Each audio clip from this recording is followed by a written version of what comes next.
Shalom family, shalom, shalom, shalom, and peace. This is Noah Panyasha Allah coming to you with a dream. I posted the dream earlier, but I tried to do some video splicing and didn't check the results, and it came in all splotchy and messed up. I'm redoing the dream. Um, Basically, what I dreamt that it was me and two other gentlemen in a car. I was driving it, and one guy I didn't see. I just know he was there. Um, the other gentleman was a co-worker of mine slash friend, and I won't reveal his name, but he knows about the dream. Um, Basically, we were driving and we had to stop because there was some horrible accident ahead. So when I was figuring out how to turn around, one of my coworker, he had actually left. He had actually left, do his own thing, walk out on his own. So while I turned around, um, I was going down another street. I was actually looking for him to give him another ride, and I seen him on a corner on a bike, and he was talking to this woman, and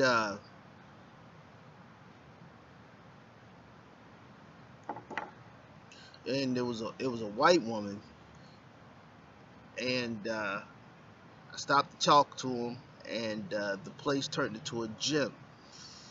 Now I think the gym um, represented the world or a place of preparation, and in the gym I seen this white dude, and I knew that immediately he was my enemy. Um, he was in the gym working out hard, you know. Dude was bigger than me. He looked stronger. He like he's been working out a lot longer than I have. He was a lot more disciplined, you know. Um, he was working out with zeal. Um, and so I was like, well, shoot, let me hurry up and get my workout on, because I know that this war is about to happen, and I gotta get myself prepared. So I go and grab some weights, and I'm lifting with my right arm. I'm lifting with my right arm, and supernaturally, my arm is starting to get big and ripped. Um, and so it gets a nice size. And so with that, I was like, well, let me go ahead and switch to my left arm. For some reason, I didn't use as much weight on my left arm as I did on my right arm. So it wasn't really doing too much with that, you know. Even though the right arm, I could feel the burn with the workout. It was swelling up. It was getting big. Um, in like supernatural time, man. I went from flabby to that arm looking good. And then the left arm, I wasn't using much weight. It wasn't really doing too much. So I was thinking, to myself, I need to throw more weight on this, or at least go back to my right arm and get that thing really big. So, meanwhile, while I'm working out, um, my coworker slash friend, he's still talking to the young lady, and what I got out of it, one, immediately I got out of, the gentleman that's working out, the dude that's working out, that's my enemy. The other thing that I got was my coworker.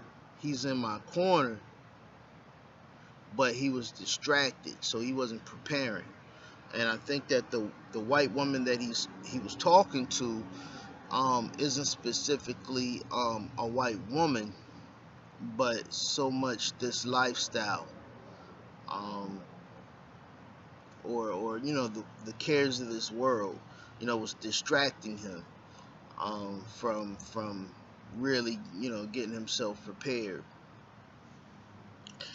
Um, Now with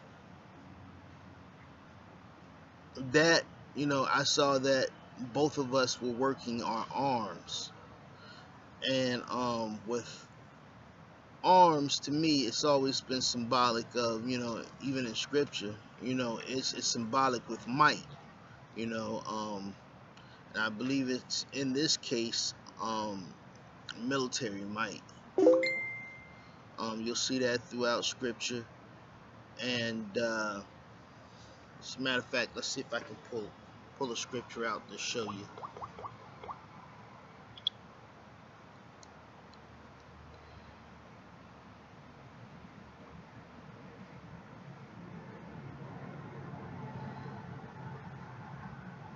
This is the scripture that came to me with this dream.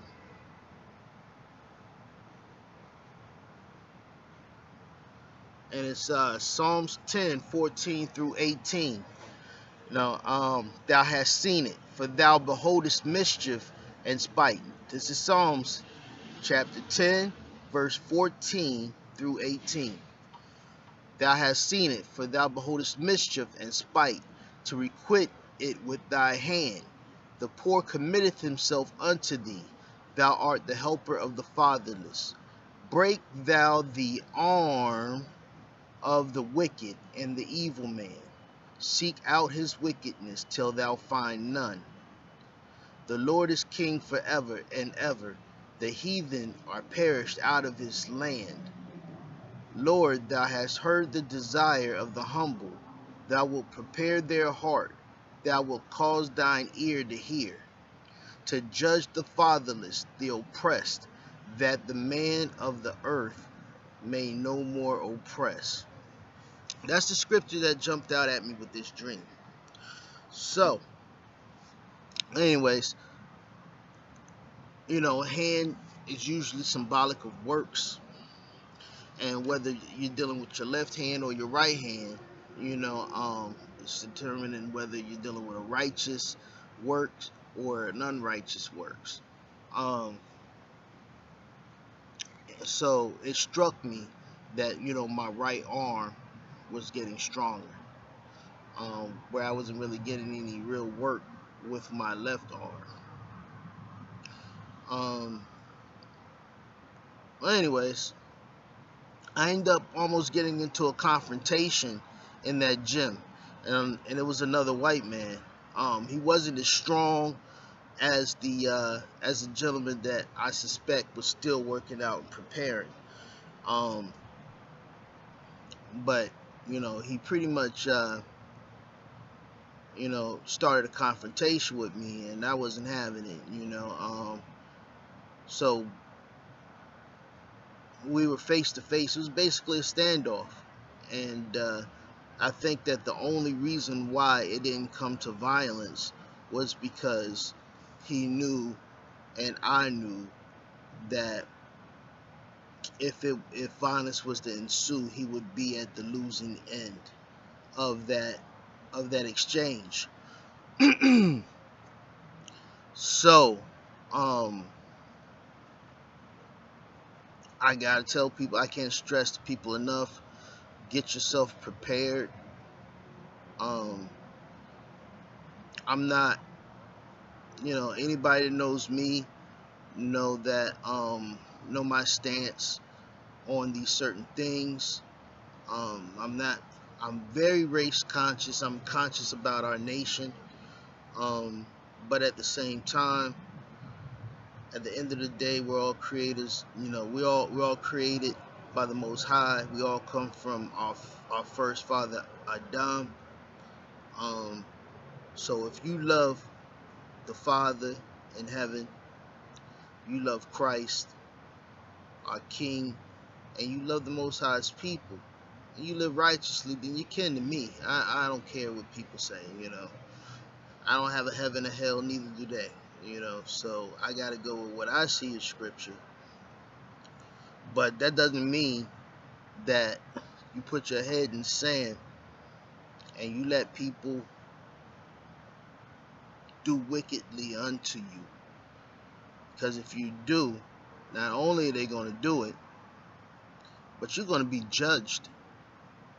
That's right, you're going to be judged. Because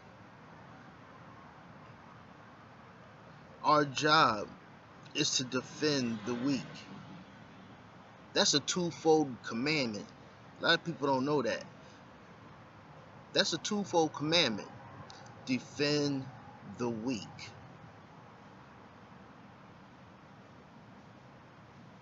So the first commandment is that you ain't supposed to be weak.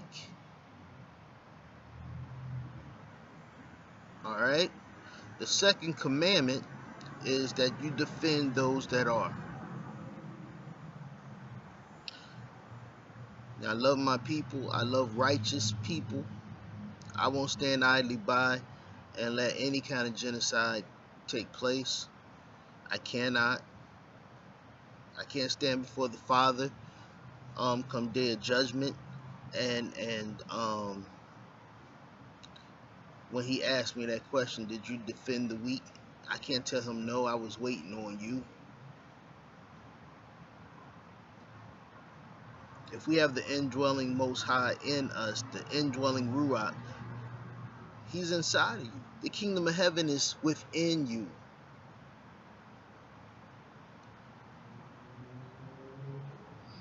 I'm not saying go out here and try to topple any governments. I'm not saying go out here and start, hitting the streets with AK-47s. But the Most High will put it in you when you know it's time for you to do something. And you're supposed to defend. All right? Defend the weak from the strong that have gotten strong from eating the weak.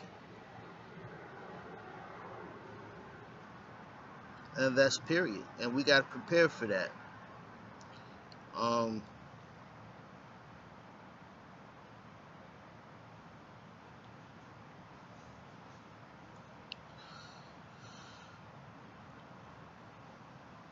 It's a shame that the war didn't happen between me and the other guy merely because he knew that he would lose. Unfortunately, wicked people only understand. They're like animals, all right? And so with animals, they size you up. You're only three things to animals, all right? Either something that they could hump on, something that might eat them, and then they'll give you some respect, or something that they could eat. Those are the only three things you are to animals. And unfortunate, I would love it to be that we would be able to reason with our enemies, and in peace will hold sway. But that's not the world that we're living in right now. I don't know if it's ever been that type of world. So I mean, until the time, the beautiful time when the King comes, and we're able to beat our swords into plowshares. Until that time come, family, we must prepare. You're gonna sit back and wait for the Most High, and we're supposed to wait for the Most High while we do something. All right. Imagine if Joseph said, you know what? I know we're about to have 7 years of famine. I'm just going to wait for the Most High. Brethren, we were made after the image and the likeness of our Creator in heaven, Most High Higher. And if that's the case, then we need to start acting like it. Evil should not feel comfortable in our presence. Wickedness should not hold sway if we're anywhere around to see it and witness it.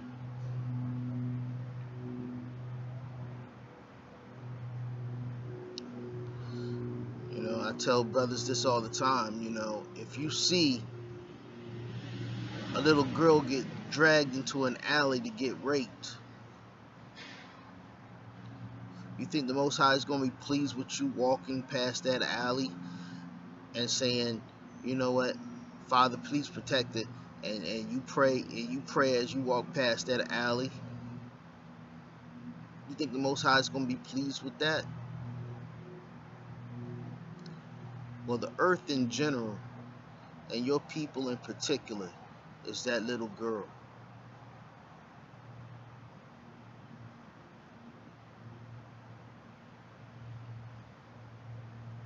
All you're doing is signing a contract with the devil, saying that if I keep my head down and don't make any noise, you'll save me for last.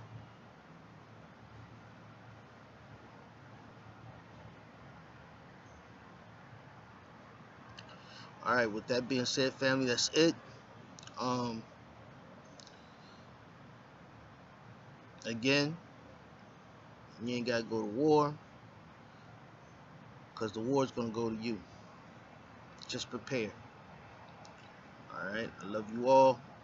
Shalom. And don't follow me, follow Christ. To my brothers out there who get this revelation, Akkad.